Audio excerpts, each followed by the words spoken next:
Have you ever found yourself in the middle of a conversation and suddenly thought, "What's their name again?" Or stood in the kitchen wondering, "What did I come in here for?" Maybe you've missed a dentist appointment that you were sure you had written down somewhere, only you can't remember where. If that sounds familiar, you are not alone, and more importantly, you are not broken. After 70, these little lapses can start to feel frustrating. And let's be honest, sometimes even a little scary. You start questioning your memory. You wonder if it's normal or something more serious. And before long, you might start doubting yourself. But here's the truth, your brain is still incredibly capable, it just needs to be supported differently. It's like a garden. When you were younger, it may have bloomed on its own with barely any effort. But now, it may need a little more care, more intention, and maybe a few new tools. That doesn't mean your memory is gone, it just means it's asking for a different kind of attention. And the good news is, you can absolutely improve how you remember names, appointments, and details without having to become a genius or rely entirely on sticky notes covering every inch of your refrigerator.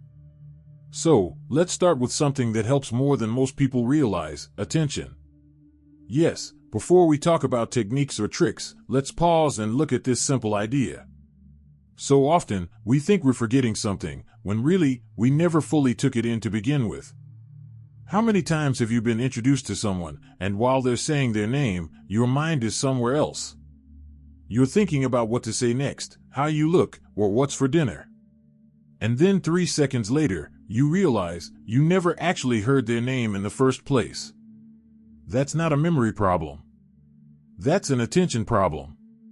The brain needs focus to store things. Without that, it's like trying to save a file on your computer without ever clicking save. So the first real tool? Be fully present. When you meet someone new, pause. Look them in the eye. Repeat their name back right away. Say something like, "Nice to meet you, Linda." That small act of repeating the name out loud sends a message to your brain, "Hey, this is important, remember it." And it works the same for appointments. If you hear someone say, "Let's meet at 2 o'clock on Friday," don't just nod and move on. Say it back. Friday at 2 o'clock. Got it. Maybe you jot it down later, maybe not, but the act of engaging with the information helps it stick. Let me tell you a little story about Frank. Frank's 75, still sharp, but used to get annoyed with himself when he forgot little details. One day, after forgetting a friend's name at church, someone he'd met 3 times, he decided to try something new. Instead of pretending he remembered, he asked the person to say their name again. Then he said it back with a smile, "Barbara, of course. I'm going to remember it this time." That moment of honesty and attention? It worked. He hasn't forgotten Barbara's name since. That leads us into another powerful technique, association. Our brains don't always remember words on their own, but they're excellent at remembering connections. When you meet someone named Barbara, don't just hear Barbara and move on. Create a little story in your mind. Maybe she reminds you of a neighbor from years ago with the same name. Maybe she's wearing a bright blue jacket and you think, "Blue Barbara." It may sound silly, but that's the point, silly sticks. The more personal and visual the connection, the more likely you are to recall it later. And this isn't just for names. You can use association for appointments, too. If you have a doctor's appointment on Tuesday, think of something already tied to Tuesdays, like the show you always watch, or the soup special at your favorite cafe. Dr. Tuesday, right before tomato soup. Again, it sounds playful, but it works because you're giving your brain hooks to grab onto. Now let's talk about another important piece, repetition. Memory is like a path in the woods. The more you walk it, the clearer it becomes. If you only hear something once and never think of it again, that path gets overgrown. But repeat it once or twice, out loud, in writing, or even silently in your head, and it starts to take root. I know a woman named Gloria who started repeating the name of anyone new she met 3 times in her head, once when she heard it, once after they walked away, and once before she went to bed that night. "It's like watering a plant," she said. "A little at a time, and it grows." That's really the heart of what we're talking about here, tending your memory like a garden. Not rushing, not worrying, not panicking when something slips, just gently returning your attention again and again. Because here's the thing, you've remembered thousands of names, dates, and little details over the course of your life. They didn't vanish. They're still in there. Your brain hasn't stopped working.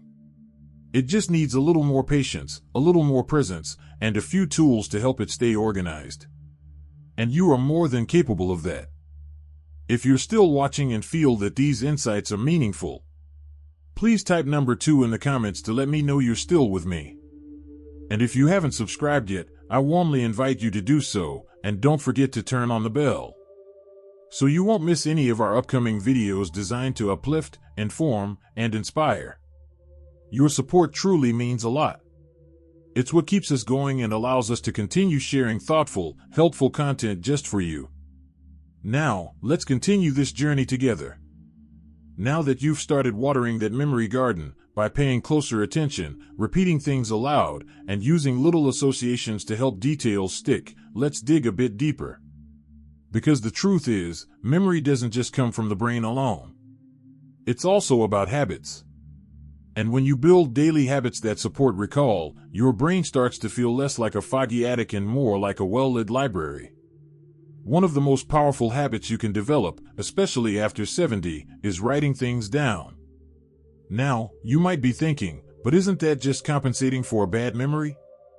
Not at all. Writing things down doesn't mean you're failing to remember. It means you're choosing to give your brain space to think more clearly. When you write something down, a name, a date, a task, your brain doesn't have to keep holding onto it like a juggling ball. That frees up energy for thinking, noticing, and living in the moment. There's an older gentleman I know, Raymond, who keeps a small notebook in his pocket. Nothing fancy. Just a tiny notepad and a pen. He writes down anything he wants to remember, names of new neighbors, appointments, even where he parked his car. He told me, it's not because I can't remember. It's because I want to save my brain for the good stuff. And that's just it. You're not trying to turn your brain into a filing cabinet. You're trying to keep it open, curious, and calm. You can even make the process more enjoyable. Get yourself a notebook that makes you smile. Choose a color you love.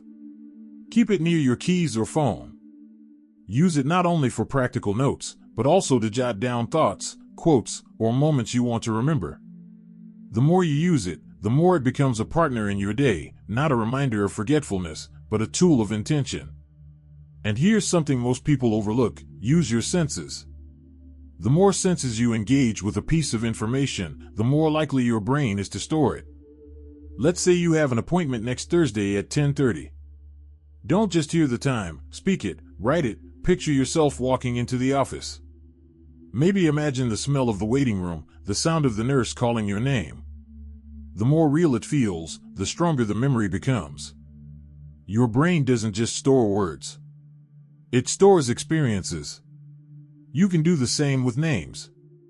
If someone says, "Hi, I'm Carol," don't just repeat the name, look at her, notice her hairstyle or her smile, and make a little visual picture in your mind. Maybe even imagine the name written above her head like a name tag. These tiny tricks help your brain make that name stickier. And if you're feeling playful, even better. The brain loves humor. Say someone's name is Dan and he works as a baker. Picture him with flour on his shirt, holding a loaf of bread. Dan the dough man. It's silly, but that's the point. The sillier it is, the more your brain says, "Well, that's different, I'll hold on to that." Now let's talk about something that isn't a trick or tool, but might just be the most important technique of all: staying relaxed. Because nothing blocks memory faster than stress. When you're anxious about remembering, you actually make it harder for your brain to do its job. It's like trying to thread a needle with shaking hands. You miss not because you're incapable, but because you're too tense to focus. So when you forget a name, or can't recall an appointment, take a breath. Remind yourself that it's okay. That you're still learning how to support your memory in new ways. That forgetting something doesn't define who you are, it's just a moment. And often, when you stop trying so hard, the thing you were searching for pops right into your head. You'll be standing there in the kitchen and suddenly go, "Ah, Sharon." That was her name.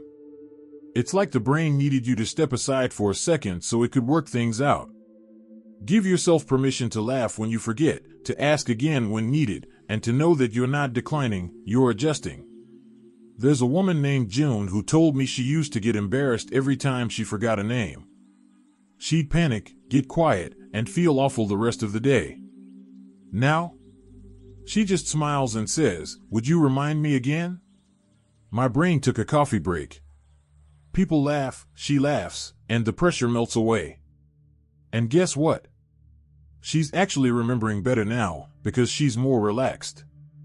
When we stop seeing forgetfulness as failure and start treating it like a signal, a gentle tap on the shoulder saying, "Hey, maybe we need a new approach," that's when real change begins.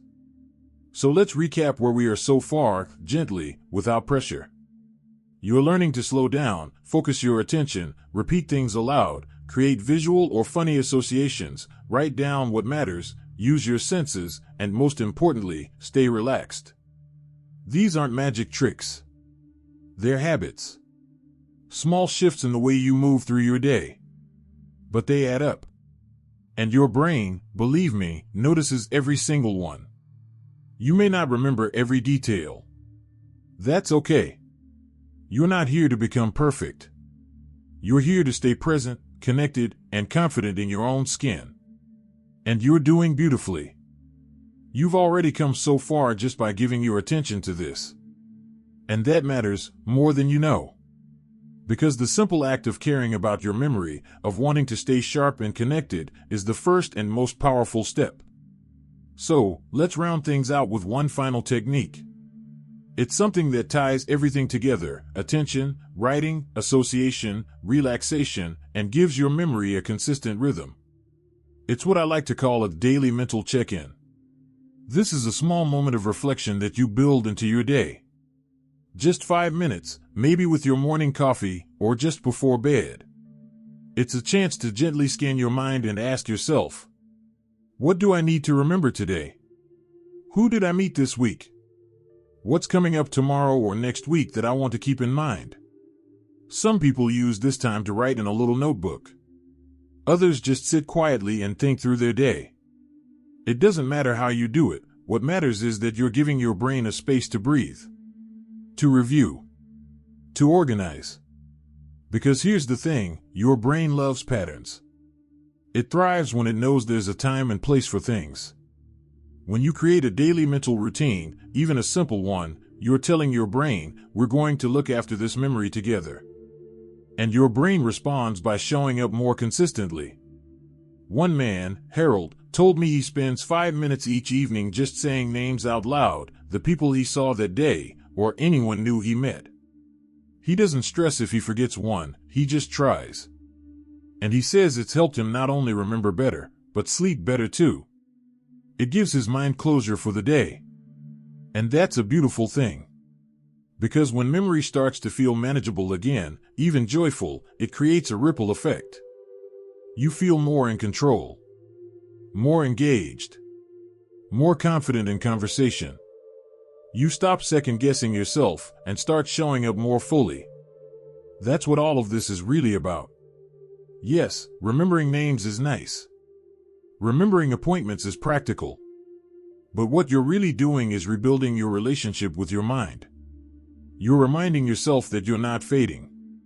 You're just learning new ways to shine. And let me tell you something from the heart, you are not alone. Every person watching this video has had a moment, probably this week, where they walked into a room and forgot why. Or blanked on a name. Or couldn't remember whether they took their vitamins. It happens. It's part of being human. The difference is in how we respond. Some people give up.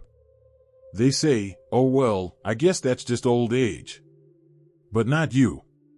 You're here. You're trying. You're curious. That matters. You've learned that memory isn't about being perfect. It's about being present. It's about using your tools. Trusting your process. and laughing at yourself a little when things don't go as planned. Because forgetfulness doesn't mean you're slipping away. Sometimes, it just means you're carrying too much, or moving too fast, or haven't quite built the habit that helps your brain feel safe and supported. And now, you're doing just that. You're slowing down and listening. You're giving names and dates more attention. You're using associations to connect new information. You're speaking things aloud, writing them down, and even using your senses to make things stick. You're letting go of stress when things slip through the cracks. And you're creating quiet moments to check in with yourself each day. That's not just memory support. That's self-care. That's wisdom. That's the kind of thing only someone with years of experience and heart can truly appreciate. So, as we wrap up, let me say this. Your mind is still powerful. Still adaptable. Still ready to grow. You are not falling behind. You are finding new ways forward. You are not becoming less. You are becoming more intentional. And every single day you show up for yourself, your brain takes notice. If this video made you feel hopeful, understood, or even just a little more relaxed, take a moment to share your thoughts in the comments. Maybe tell us what name you're going to remember today, or one habit you're excited to try. And if you found this helpful, give it a like so others can find it too. Hit subscribe so you don't miss out on more gentle, practical tips for living your best life, no matter your age. You've still got so much to give. So much to enjoy. So much to remember, and now, you've got tools to help make that easier. Here's to your memory. Here's to your mind. And here's to you. Clear, capable, and exactly where you need to be. Take care, and keep going. You're doing beautifully.